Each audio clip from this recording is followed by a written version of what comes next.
You're listening to a social justice podcast, an exploration of our world's social issues, hosted by Nicola Spurling on the traditional and unceded territories of the Kwikwetlem, Katzie, and Qayqayt peoples. Hello, this is a Social Justice Podcast. I'm your host, Nicola Spurling, and today I'm joined by Dee McWatters, Vice President of Advocacy Canada. Thank you for joining the podcast. Can you introduce yourself? Yeah, thanks for having me. My name's Dee McWatters. Pronouns are she, her, and I reside on the ancestral, unceded, and traditional territory of the Syilx people in the Okanagan. Happy to talk about all things from my transition through to equity, diversity, inclusion, and in sport and social justice within that. Wonderful. I'm looking forward to it. I've been looking forward to it since we met up last summer and we started talking about the possibility of having you on the podcast. So I'm glad it's finally happening. And Yes, me too. yeah, and to start with, what is Advocacy Canada as an organization, and how did you end up becoming involved in that? Advocacy Canada is relatively new. I guess I think we're actually going into our fourth year. Oh, wow. It's kind of the brainchild of Wilbur Turner, who is the founder and president of Advocacy Canada. And he started the organization, which is a 2S LGBTQIA plus advocacy organization. We don't put on a lot of events and parties and whatnot. It is more on an advocacy aspect. But he started it actually for advocating for seniors from the queer community, especially seniors that were kind of going into kind of later stages of life, going into care, Okay. where in many cases that these seniors were going back in the closet just to feel safe, because those that cared for them maybe weren't accepting, or even the other residents were accepting. So that's how it got its roots. I got involved. I was involved with Kelowna Pride Society, and we were at a kind of a crossroads. This is about 2 years ago now. Of with its growth, was Kelowna Pride more about organizing the Pride festivities every year, or was there more community advocacy work? As you can imagine, the Kelowna Pride Festival is quite a large undertaking, and it was more about that aspect and less about the community advocacy work. And that didn't quite align with my values. I wanted to do more community advocacy work. And as I resigned from my role with Kelowna Pride, um, Wilbur actually reached out to me and we had coffee and a conversation about Advocacy Canada and what it could be. And so that's actually how I started getting involved. So I have now been with Advocacy Canada for just shy of 2 years. And I've been elected twice now as the vice president of Advocacy Canada.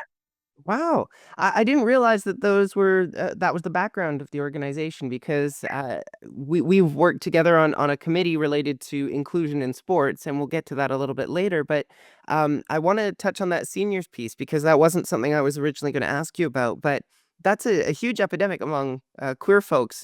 As you age, you lose that sense of community. You move into care homes. Maybe people aren't as accepting. Maybe your peers around you aren't as accepting. And so I have heard that people are going back into the closet in those situations. Is that something that the organization is still very heavily involved in? Yes, and that's primarily, I can't speak too much of it. That's really more kind of Wilbur's corner, I would say. Like we all bring different strengths to the organization as the board of directors. And the inclusion in sport, that's one of the things that I always kind of wanted to bring to it when I got involved is my background in sport, my love of sport, and just that inclusion. So that was kind of my piece. So when we started this talking about it in the fall, that's when I got really excited because this is really, my arena, so to speak. Right. Well, and speaking of your arena, you have this huge passion for EDI work. I'm curious to know what inspires that passion in you. It really had an evolution of its own. Um, I would say because through my transition and coming out, I came out publicly just over 7 years ago, and even to myself, just less than 8 years ago. Um, Being transgender wasn't something I really understood within myself. I'm Gen X, so didn't really kind of grow up with the terminology, just knew that something in my mind was a little different. So when I came out, there was definitely nothing secretive about it. There wasn't pulling off too many layers at once, or sorry, at certain different times. It was basically like taking off my winter clothes and my woolies and being right down to my long johns all at once because, Mhm. well, that's just how it was going to be. But one of the things I was heavily involved in was within hockey. My boys were still playing hockey, so I was coaching them at the U18 level. I was very involved in officiating, and I wanted to continue that. And I did continue that. And even as my hair grew longer, I pierced my ears, I had earrings. Although you wouldn't tell today because I have been dropping too many pucks lately. My nails are a little rough, but I with a great intent, I'm out there officiating on the ice, um, with visibility. So that visibility wasn't being intentional. Um, I wanted to create space that whether players or other participants within the game knew it or not, I wanted to say, "This is a safe space. I'm comfortable here." Right. And that led to, being selected for the first ever, BC Hockey Equity, Diversity, Inclusion Work Group that was formed just over 2 years ago, and I was being appointed to that committee, and starting into that committee, starting to discuss and recommend changes on how we can start being more diverse, being more inclusive in a large sporting organization, I realized we were just scratching the surface and that sure, there was my background, as a queer and trans person coming from the sport, but I realized there was so much more to the aspect of EDI I needed to learn. And I started within the UBC Certificate of Equity, Diversity, Inclusion education program. And just before Christmas this year, I got my certificate and graduated. Wow, And congratulations on that. yeah, so it's just knowing I needed to learn more. I wanted to learn more. I yearned for that knowledge because that knowledge is the power, is the capability to help more.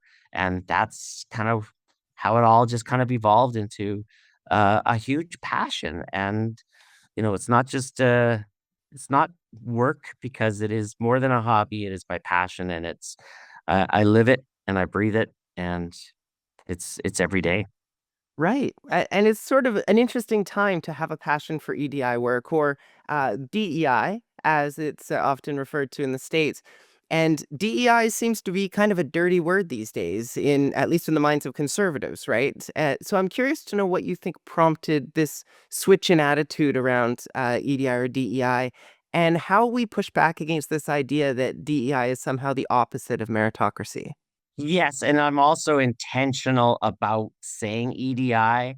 Often we add other letters to DEIA, accessibility, Hmm. and the J or JEDI, which stands for social justice, rather than the DEI as we hear from the States, because of the connotation. Now, I think the pushback, what I've experienced, and I haven't experienced so much the pushback. I just want to state that. But what we're seeing in the South is the lack of education of what it actually is. For even here within my own region, within Canada, that I'm having to explain constantly what EDI stands for. And yes, the sense of what is meritocracy versus what they say DEI or DEI hires. And it's not about filling a quota. It's not about, hiring someone so that the balancing of the numbers of race or gender or orientation or somebody with a disability. It is, it's like we're in a race and the straight white males started at the 50-yard line and only have to get to the 100, Hmm. while so many other people are so much further behind. And when I explain what EDI truly is and what it comes down to, just valuing people, people start to have a different take and like, oh, that really actually makes sense.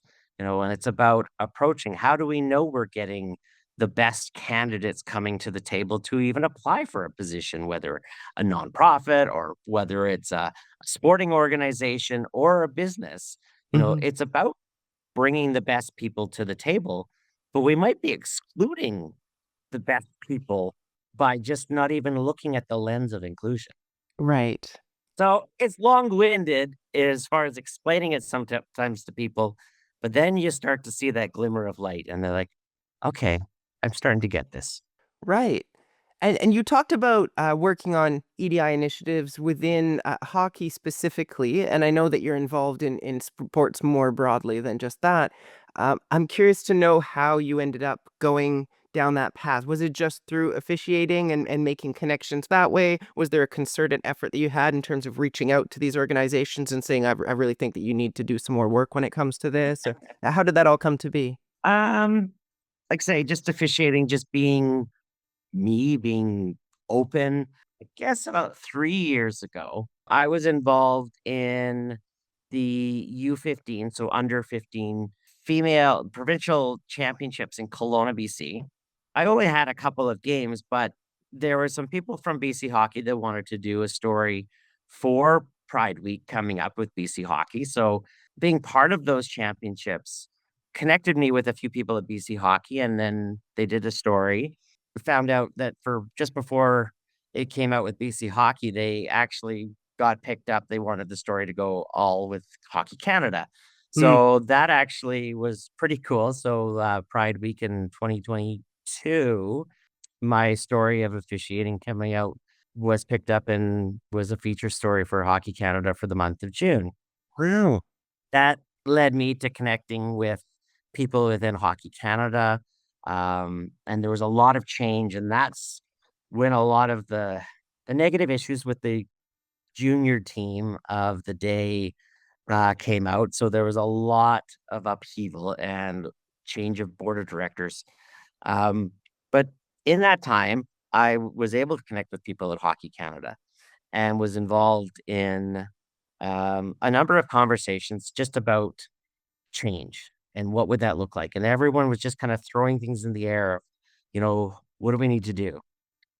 And one of those new changes was in the fall of 2022. Hockey Canada hired a manager of gender diversity and expression. Mm. And he reached out to me and we had some conversations. And I actually had some input in Hockey Canada's gender diversity policy. So that was pretty cool to have some input in that. And then BC Hockey put out that they wanted to start an EDI committee or work group and put out applications or call to applications for people to be involved. And from the numerous applications that they had, they said it was the largest response of any kind of role within BC Hockey they'd ever had. And January of 2023, we were all notified, and it started with a committee of about 6 of us, which quickly dropped, unfortunately, by one, as one of the committee members went on mat leave. Mm. But it left us with the opportunity for those that were there kind of to meet, to discuss, and that's really when we kind of scratched the surface. And that's where I really started to get the passion of wanting to get involved more and more and more. And as I got into those spaces, I just started being louder and an experience of why things need to change. And that's because understanding my past privilege of in the past, I did identify as a white, straight, cisgender male, and in those spaces of hockey. So I understood, as that changed to being a trans gay woman, that losing some of that privilege, but understanding where I came from and certain people holding that privilege and not realizing and seeing that the game is in decline in enrollment in certain areas. And by embracing equity, diversity, inclusion, and embracing that inclusion of people newer to the game, that's actually where the growth and sustainability of the game is going to come from. Mhm. So, unless you want the game to die, you actually have to embrace an aspect of EDI. Right. And it's so important for those big sort of governing bodies or big teams that are, everyone sees them. It's really important that they are the ones who are particularly involved in EDI work and in changing the narrative and shaping people's minds around these subjects. And I know that through the work that I do on the Pride Advisory Committee for the Vancouver Whitecaps, where that commitment to EDI trickles down into soccer throughout the Lower Mainland because of this one organization that really took the initiative to make something happen there. And that is sort of happening to some degree within basketball as well. So I was wondering if you could tell us about Harriet McKenzie, some of the issues that she's faced, and what Advocacy Canada is doing to help her.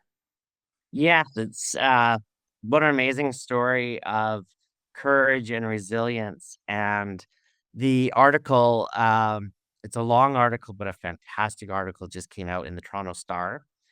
Um, so we were connected with Harriet and her family through Senator Christopher Wells in the fall, as say this family, is seeking some help, some support. And Harriet's had quite a journey throughout her life, identifying as transgender, yet never, ever, ever having identified as male. She knew pretty much as soon as she could walk. And she is just an amazing basketball player. And it's her passion, it's her sport. Both of her parents played collegiate basketball. It's in her blood. Not going too much into her story of so much of the past. Like I say, you know, if you have a link to the Toronto Star article, that really brings up a lot. But where we get involved comes in last year when she plays with the Vancouver Island University, and their team's called the Mariners, and they were playing Columbia Bible College. Mm. And I believe in the Friday game, because they'll do a Friday and a Saturday game, that there was some kind of a little bit rougher play, we'll say. And then there was some calling out by the coach of Columbia Bible College to Harriet's coach, and these were very transphobic remarks. Ones that we hear the rhetoric in sport. It's a man playing in a women's sport. How can you allow this to happen? Again, these are people that do not recognize trans women as women, and that's just calling it what that is. The next game on the Saturday, Harriet was quite viciously fouled. It had nothing to do with the basketball play, and it's definitely on video. You can see it was just a vicious attack. And Columbia Bible College coach can be seen doing what we call the slow clap, which she defended as just you know applauding her players' play, but we know what it was. Mm-hmm. That prompted Harriet to kind of come out again and just make a call to action on that. And her team just supported her so immensely. And that's when um, we were connected to the family through Christopher Wells. And that's really what we prompted why we wanted to do an inclusion in sport. The reason this was a big deal is that not only did they not feel physically safe playing against Columbia Bible College, but they were to play Columbia Bible College in January at their college. So Mm. they physically feel safe, but also emotionally safe. And that's a big part. Columbia Bible College was also to be hosting the provincials this past end of the season. And the call went out to Pac West, which is their conference, um, to make that change because there was this issue. And long story short, actually, after a couple of months of investigation by Pac West, they actually suspended Columbia Bible College's coach, and they did get the provincials moved, which was big. And Only. Vancouver Island University did win the provincials and went to the national championships. I went to Nanaimo to meet the family because I wanted to meet them. I wanted to see Harriet play. And I actually spoke with someone in the Equity, Diversity, Inclusion department at Vancouver Island University, and it it was nice meeting them and having a discussion, but also meeting Harriet and her family was just amazing. Mhm. Uh, I really connected with her brother because he actually plays hockey and he's a goalie. Oh, wow. But yeah, Harriet's just amazing. Her family's amazing, and just everything that she's gone through. You know what? She's my hero. Mhm. A lot of people say, Dee, your voice and your visibility, but I tell you, Harriet's my hero. Yeah, Mhm. Yeah, Harriet's a and pretty incredible person, great and story. Yeah, mhm. say Uh, I've been getting all teary. yeah, well, no, I really appreciate you talking about that story. I know of Harriet through the work that we're doing on this committee for inclusion in sports, but I don't know that I've ever heard that full story, and I'm really curious now to check out that article Yeah. in the Toronto Star. The article it's very extensive. It's a fantastic read, and there's so much backstory of her growing up. Like it's their story to tell. I just have some snippets that resonate with me, but when you read the article, there's so much. Um, have tissues nearby because it's a tearjerker. Mhm. But also where she goes from here could be, I think she's breaking that glass ceiling. So it's fantastic. Right. Well, and you talk about the school that created all of these issues being a religious school. Yeah. So I wonder, how much do you think religion influences people's perception of trans folks? Because I know it's often used as a weapon. It's often bastardized in some way in order to make people feel as though their preconceived hateful ideas are somehow backed by their theology. What do you think that the role of religion in hatred towards trans people is? And that's interesting because I want to share just a personal anecdote. Um, I've never really been that religious. Um, I was baptized, and I have a faith of something of a higher power. Perhaps I believe in God. And just recently, I've been kind of seeking some spirituality. Um, the one church I have some kind of connection to with my past is the United Church of Canada. Hmm. And it is extremely inclusive. And I just went to my first ever church service a week ago, Huh. and it was their affirming service. Our minister has a trans daughter. The musical lead, she's gay.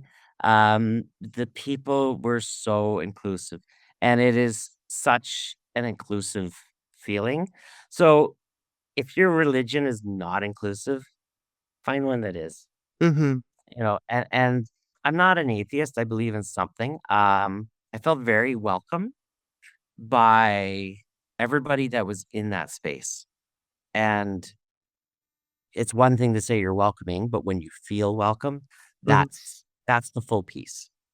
So, yes, there are aspects of religion that are very anti-trans or anti-queer, and those that kind of fall out, you're reading the wrong parts. You're picking and choosing the wrong parts. Right.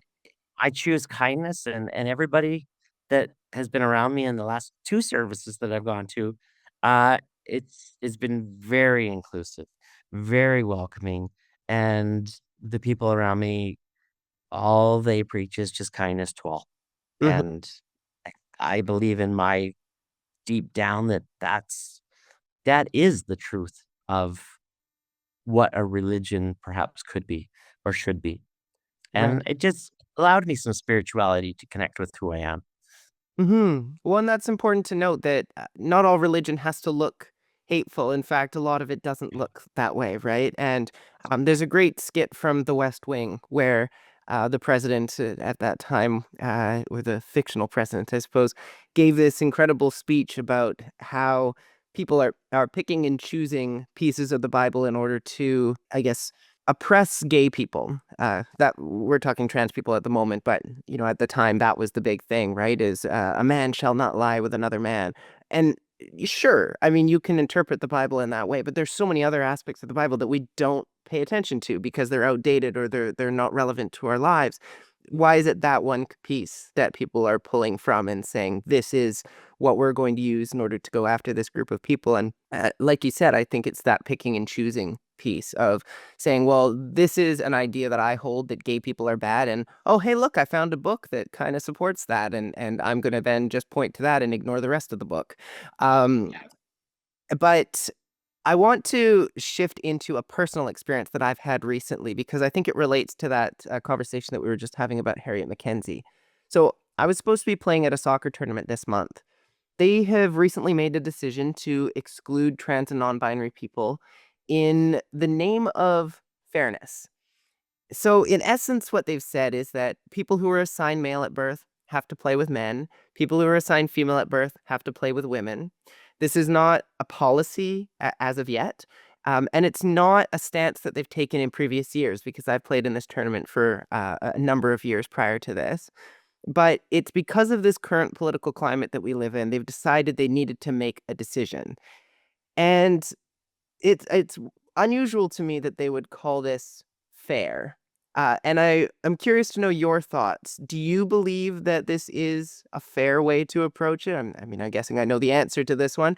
And how do you think organizations would actually try to enforce something like this? Because if you're saying we're going to base who joins which group based on your gender assigned at birth, but your gender assigned at birth isn't listed on any documentation, how exactly do you expect to enforce something like that, or how might they go about trying to do that? Yeah, that's a like I say, that's a great question. And it's one that, I'm hit with all the time. Um, and that the assigned at birth, it's that, we have the ability to have our documentation align with us. Mhm. And my birth certificate says female and my ID says female. So there's nothing actually currently out there anywhere that says, assigned male at birth. So, I mean, that's one thing. And the other aspect of, those of us that have, gone through HRT or, whatever other aspects of transitioning that we choose to be. And as I say, our choice, our transition, everything like that. I know personally that how much strength I lost within the first 3 to 6 months of losing testosterone and, starting with the estrogen that it's like, wow, it's unbelievable how much hormones plays a role in our development and all aspects of our development. Policy, why do we fight it or why do we not fight it? I think all of these could be won in a court. Mhm. The toughest part is, what's your time? What's, is every person going to do a legal case against an organization that has lawyers to back them? Or you could say a tournament might be a month away.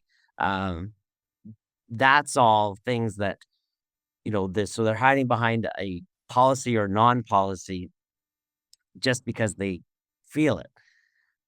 What I say is I bring up so many different pieces of information, research that I've gone looking for, which a whole ton of it is compiled into the Canadian Centre for Ethics in Sports, the CCES, the executive report on transgender in sport, which talks about so many other um, reports that just shows how with trans women that there is no competitive advantage. You know, with talking about HRT in particular in that 12 to 24 month kind of range, that certainly after 24 months, there is nothing and so many aspects. And it's people just ignoring science. I mean, Mm. it's scientific evidence, it's facts. I argued, with one person, they're like, well, but those reports aren't scientific evidence enough. And it's like, well, yes, because if you understand a scientific experiment, you have to be able to repeat it so many times and so many times, and anybody else can repeat it. And you have to have a large enough subject matter. Well, we know there's not a lot of us to begin with. Mhm. So in some cases, there aren't enough transgender athletes to make the study big enough. But where those studies are, it's overwhelming and irrefutable evidence that trans women do not have that advantage. And again, we're talking about trans women only. Why are we not talking about trans men? Mm-hmm. And that comes in what we call the trans misogyny, which is just misogyny. Men don't really care about the women in sport. When I talk about women in sport and people defend fairness of women and girls sports, surprisingly, it is almost exclusively cisgender men that are opposed. Mm-hmm. And that's what My this biggest tournament allies, organizes. my biggest allies are cisgender women. Yeah. The women on my hockey team are my biggest allies, and they know it. And maybe that's because women just understand the trials and tribulations of women against men in sport and the misogyny that exists. Mm-hmm. And it's ridiculous, but I'll keep fighting. I'll keep fighting. I'll keep being in those spaces. And like I say, when you talk about, well, if they're assigned female at birth, it's like, I'll show you some really, really strong, you know, men that were assigned female at birth. And I would not feel fair playing against them because they're men. Mm-hmm. Well, And I'm and sure you feel the same. yeah, well, what boggles my mind about this every time too is that sure, I get the conversation around fairness, but at the same time, I only really understand it when it comes to very high level sports where minute differences in performance are going to be really highlighted because everyone's competing at the highest level possible. When you're talking about recreational sports, there's such a huge range of ability levels. And whether or not someone has a minute advantage over someone else because of some sort of physical characteristic that they have is kind of irrelevant. And I don't understand this desire that organizers of leagues or events uh, have in that it's going to make their lives absolutely miserable because they're going to face backlash and they're going to have to potentially defend themselves against, lawsuits, human rights complaints, whatever it might be, all because of what? Right? Like it's Yeah. kind of a non-issue. Or it is a non-issue. And when coming back to this tournament in specific, keep in mind that trans and non-binary people at the time that they made this decision had already registered and booked non-refundable accommodations. And their ability to then participate is being removed at a date where it's too late to really, not suffer damages, as it were. So I'm wondering, in an instance like this, you talked about how there could be potential for legal challenges and things like this, but is there also maybe an avenue where people could file a human rights complaint and say this is discrimination on the basis of gender identity? Yes. I mean, if we're discussing here in British Columbia or here in Canada, absolutely. Hmm. Um, I mean, that's written into our constitution. Right. So, that's that's there, plain and simple. Um, and that's certainly something that with our inclusion in sport, to segue into that, is what we actually want to work on is developing policy that can be put into legislation so that discrimination cannot happen. That Mhm. inclusion in sport is in fact what that is, inclusion for however that may look for us. It's interesting talking about some of the elite levels. There's a couple little anecdotes. Obviously, the Leah Thomas story, the NCAA Mhm. championships, and we talk about diversity in all kinds of people. And I did a little bit of research and studying, what is the average height of the competitive swimmer?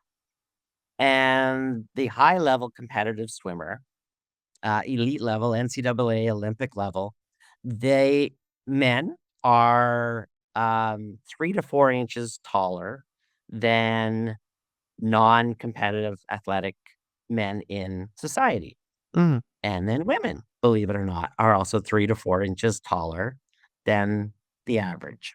Mhm. So the average male swimmer at a high competitive level is 6'3". The average female swimmer at that elite high level competitiveness is 6'1". Hmm. Leah Thomas is 6'1". Okay. The most decorated swimmer ever in Canada, Penny Alexiak. Guess how tall she is? I'm guessing taller than that. No, Or but she's similar. 6'1". She's 6'1". 6'1". Yeah. So, yeah, most swimmers are not that tall. So that's the competitive advantage, and that's the variety, diversity that exists within humanity. And Mhm. it depends on the sport.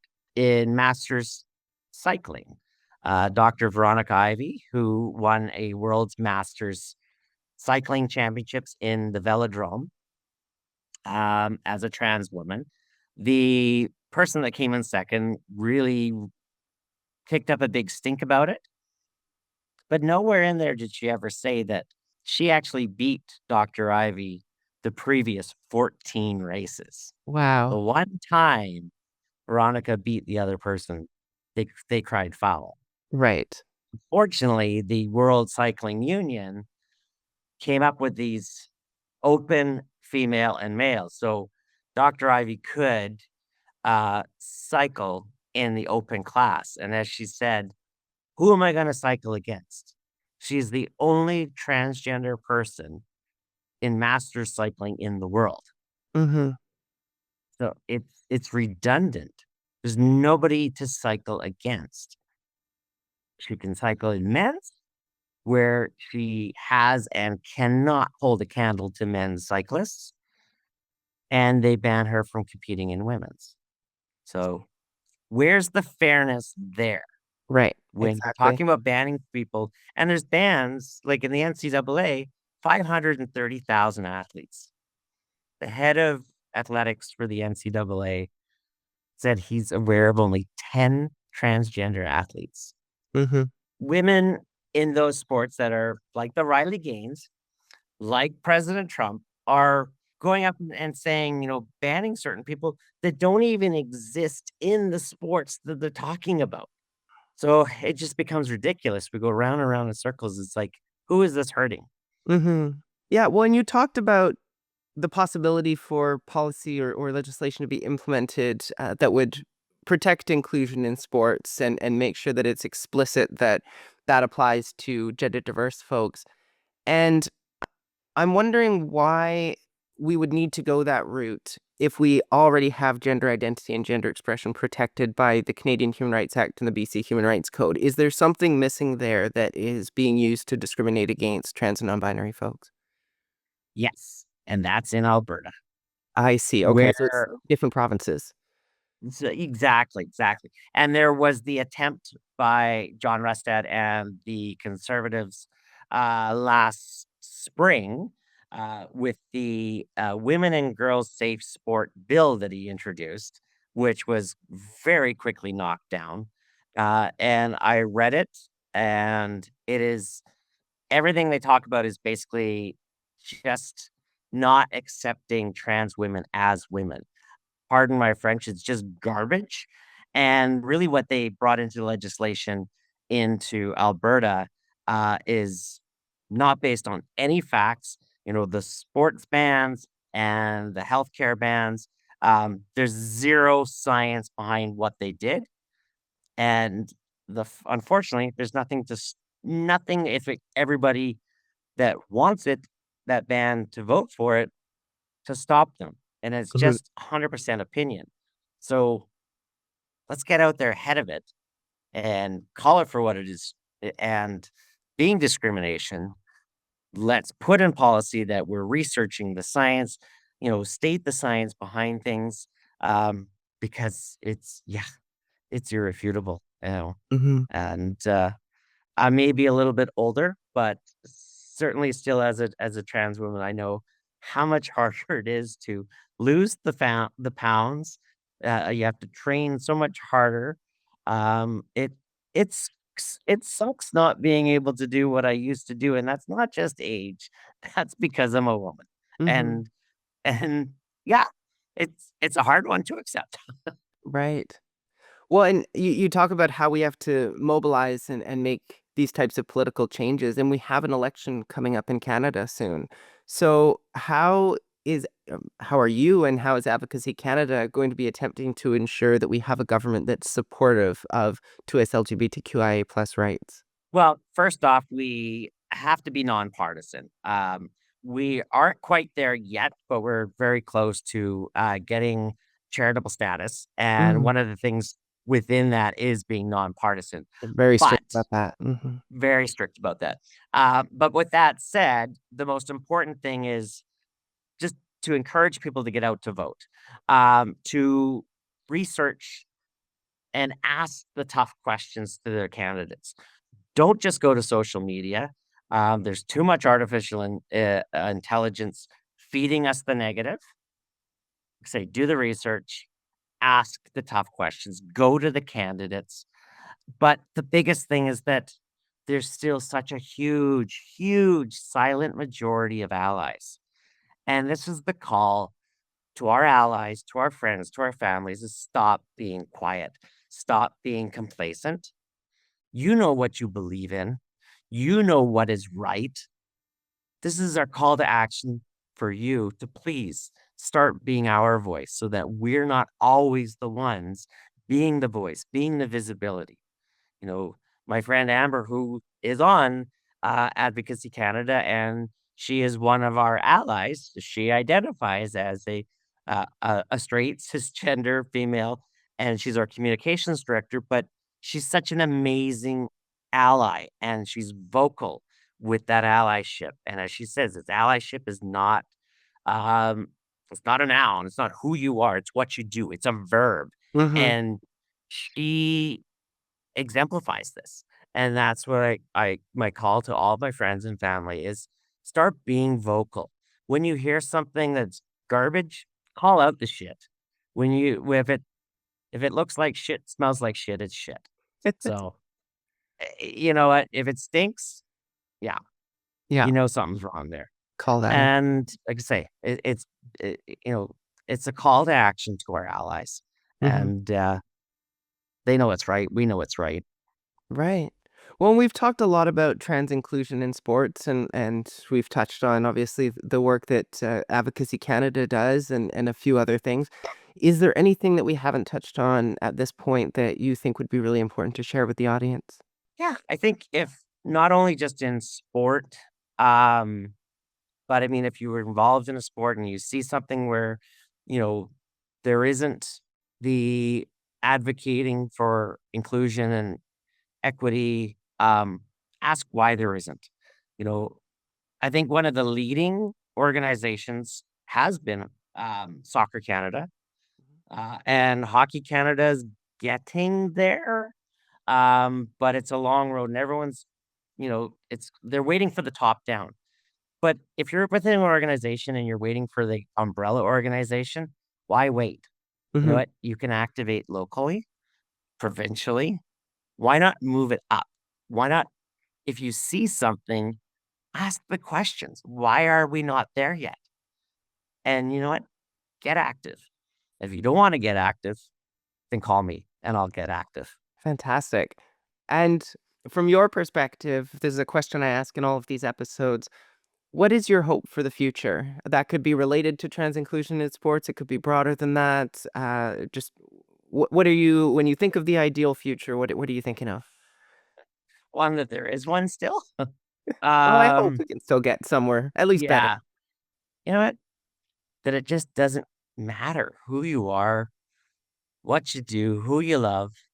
Um, and I'm starting to see that in the next generation. My kids are 21 and geez, the oldest one's almost 24. And they're my heroes. They were 14 and 16 when I came out, and they weren't phased a bit. And you know, we still love the same things. We still love hockey. We still fight about which is the best team, but they get it. And we need to listen to them a lot more.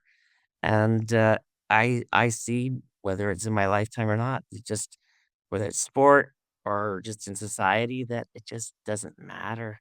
You know, Hmm. just be authentic, be who you are, love who you are, When I came out, I told myself I was never going to lie to myself ever again. I was never going to lie to another person. And I'm 7.5 years living that and being active, not lying. And I could say living my best life, ups and downs. Mm. I'm living my most authentic life. And living my most authentic life means I'm living my happiest life. And it's amazing finding that. And when you do, and you know, you just follow that, it's amazing what doors do open. Right. And in terms of opening those doors and making sure that we live in a world eventually where it doesn't matter and everyone can hopefully feel supported and feel a sense of belonging. What are some steps, and you've touched on a few already, that our audience can do to help get us there? Allyship, educate yourself, educate yourself, educate yourself, and encourage others to educate themselves. And the reason I say that is not so much educate others, because sometimes people need to find it within themselves first to really get that aha moment. So educate yourself, educate yourself, educate yourself. And that is contagious. Hmm. And within that, be kind to yourself. Remember your own mental health. Mental health and physical health are hand in hand. I always have to remember about my mental health too, because if we don't take care of that, then physical health doesn't matter because we're not really here to help anybody. Hmm. Um, be kind to yourself, listen to yourself, and be kind to everybody else. Fantastic advice. And thank you so much for joining the podcast today. Thanks for having me, Nicola. It's been fantastic. Of course, yeah. No, I love chatting with you. I'm looking forward to our next meeting. And yeah, thank Yes. you again. Yeah. This has been a social justice podcast. I'm your host, Nicola Spurling. Today, I've been joined by Dee McWatters, the Vice President of Advocacy Canada, for a conversation about queer rights and inclusion in sports and what we can all do to make the world a better place. And thank you again. You've been listening to a social justice podcast, an exploration of our world's social issues, hosted by Nicola Spurling on the traditional and unceded territories of the Kwikwetlem, Katzie, and Qayqayt peoples.